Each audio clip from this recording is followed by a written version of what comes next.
You see, there are different kinds of people in this world, There are those that own private jets, there are those that fly first class, and then there are those that fly commercial. The option that most of us have. Yeah. And then now there are those people who own mansions. Yeah. And then there are those people who are actually homeless. There are people who live in luxurious neighborhoods, and then there are people who live in the ghettos. Yeah. Then there are people who run big companies. They're the CEOs, they're the founders, the executives. And then there are those people who are actually unemployed. You know, there are those people who are financially free. Then there are those who live paycheck to paycheck. Yeah. And it's all reality. There are those people who are wealthy, who are financially free. Then there are the middle class. There are those who are rich. Yeah. And then there are those who are poor. But that begs the question, what actually causes these levels of variation? Yeah. Why does this inequality, exist so deeply in our global society? Yeah. And what does it really mean to be poor? Let's talk about it. Well, my name is Kimboy, and this is According to Kimboy. Of course, if you're new here, please support the channel, and I hope that this video brings some value to you. Okay. But first of all, let's challenge the idea of being poor. And is it true that those who are referred as poor truly poor? Because, or is it that that definition is just a perception, a context and location? Yeah. Is it defined by just a location? For example, I'm going to give a good example. You see, if you live in Africa, then in most cases you are labeled as poor, right? Yet in many parts of Africa, especially, in the rural communities, you find that people actually own their own land, freehold. That means that there is nothing like property taxes. I know in most first world countries like the United States, you find that even though you've purchased that house, or you've paid mortgage and you're done with paying the house for the house, still the house is not just yours. You still have to pay taxes, property tax. But someone who is in Africa who owns their land freehold, then they don't really need to pay taxes because it's not in the law, right? I mean, the land is freehold, and by that means that there is nothing like property taxes. And in fact, I think uh, with the finance bill, the Kenyan finance bill 2023-2024, I think the government tried. There were the rumors, that the government wanted to introduce property taxes, and a lot of Kenyans were actually against it, and they were protesting in the streets, right? So it's one of those things that can deny you your freedom. So you already have your home, but then now you have to pay for taxes. I mean, why should you, right? So essentially, in America, you find that you always have to, pay taxes. You are always chained in the system. You're always in the system. So in fact, I think some people prefer to just pay rent all their lives, right? And then now you see in African societies, you find that there is some sense of community. Sometimes you might not even have food, and you could go to your neighbor, and your neighbor is generous enough, kind enough to offer you food, right? And the food is grown, in the backyards, right? In the lands which are freehold. So that means that most farming is subsistence and people are self-sustainable, right? But you know what we're told?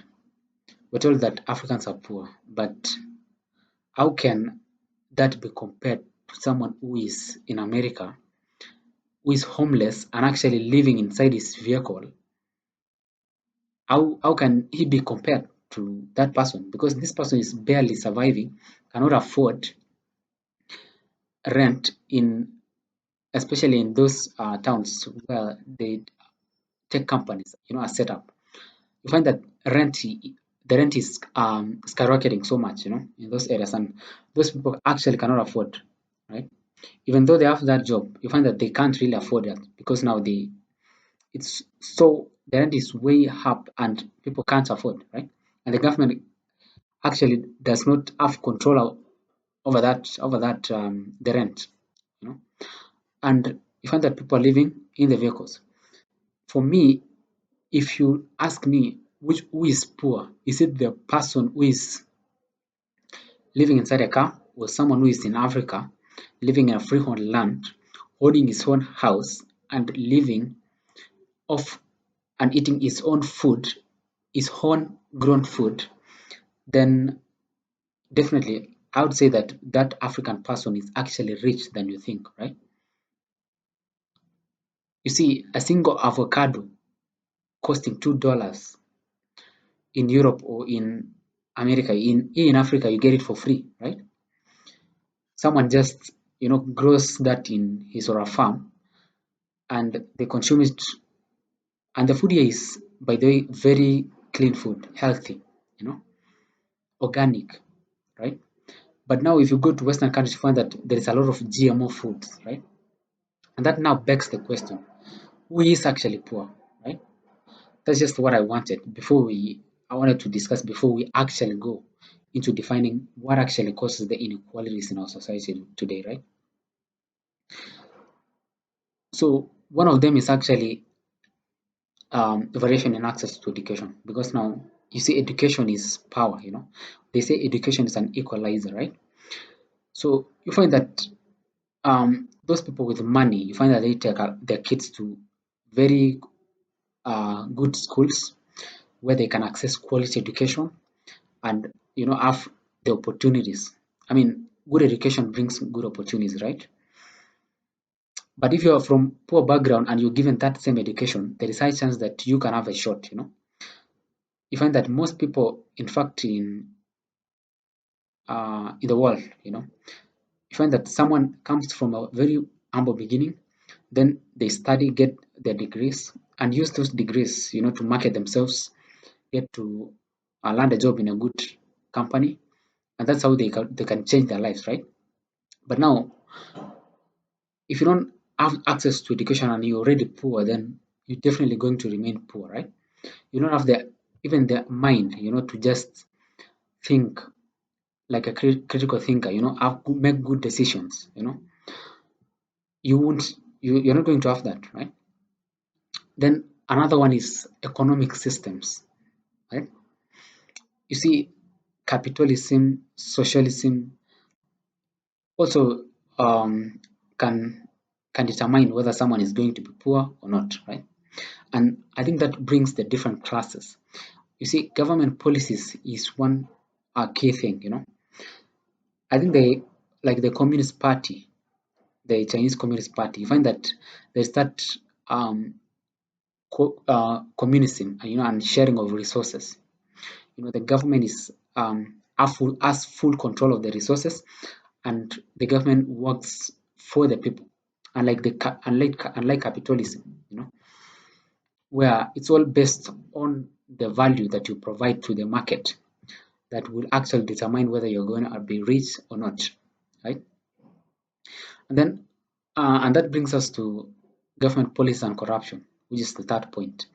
Of course, if few individuals are corrupt and they take advantage or they embezzle funds, that means that it will, rob opportunities from the poor and those people who are the citizens of the country. Because now it's not just about loss of money. Corruption is not just about loss of money.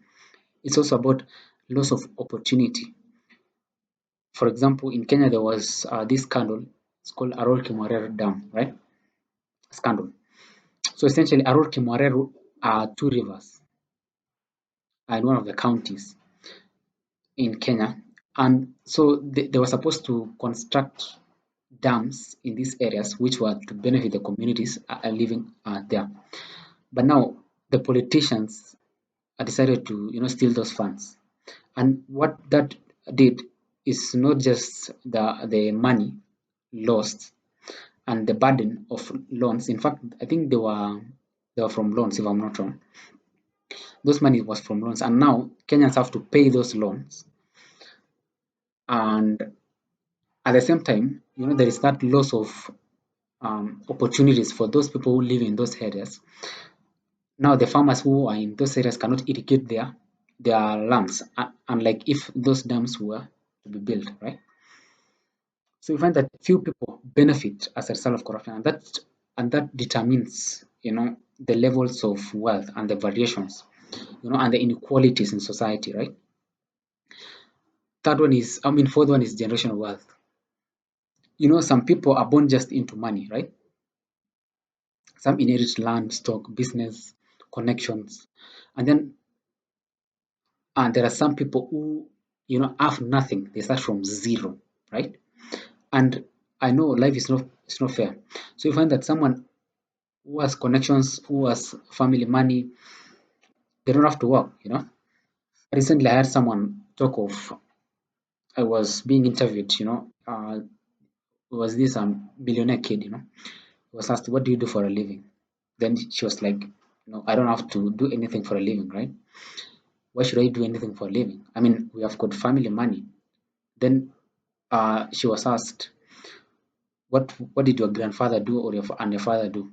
Then she was like, they didn't work. They just inherited and become millionaires.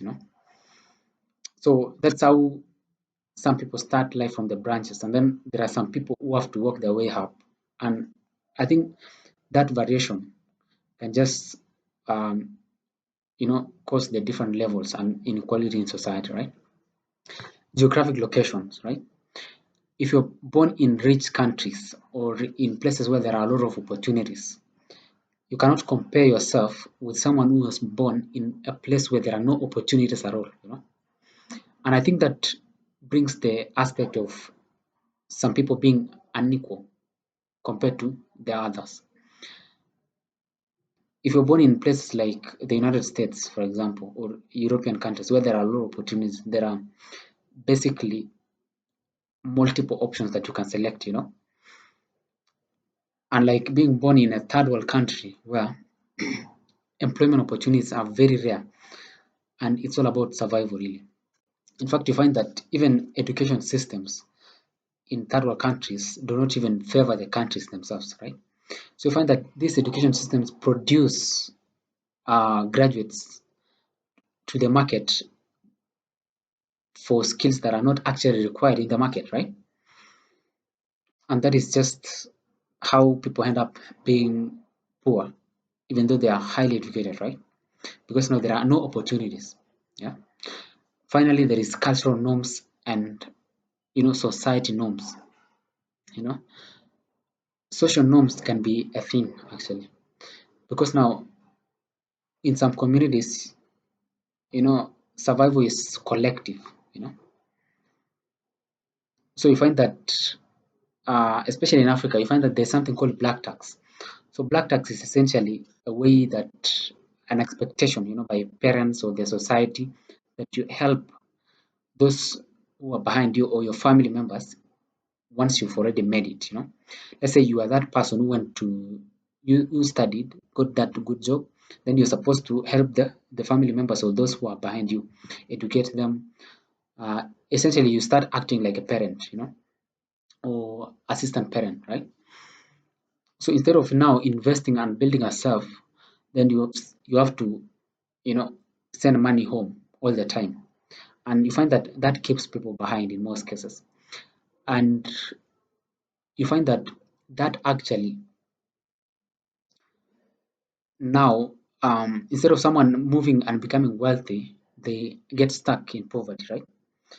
Now that person will be 40 and has done nothing for himself. He's busy educating the rest of their siblings, and there could be a lot, the siblings could be 10, because now there is lack of family planning, proper family planning in Africa, right?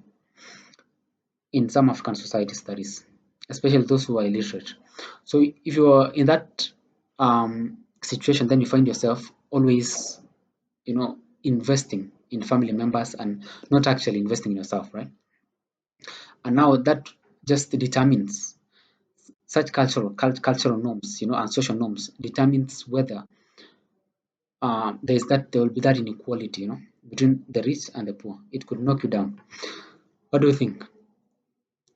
First of all, lastly, you see, the world is full of contrasts. Extreme wealth and extreme poverty often exist side by side. Sometimes even in the same city, right? For example, in Nairobi, I think Nairobi has one of the biggest African slums. The biggest slum in Africa is in Nairobi. It's called Kibera, and just a few kilometers or a few meters from Kibera, we've got rich people, living nearby, right? And that's just the contrast. But sometimes inequality is not always about money. Yeah. Sometimes you find that it's about opportunity, stability, education, health, and dignity. You know, what are we actually measuring? And who gets to define wealth? What do you think? What is that one cause that you think is one cause of inequality? Leave a comment in the comment section, and of course, leave a like if you like the video, and see you in the next one. Bye.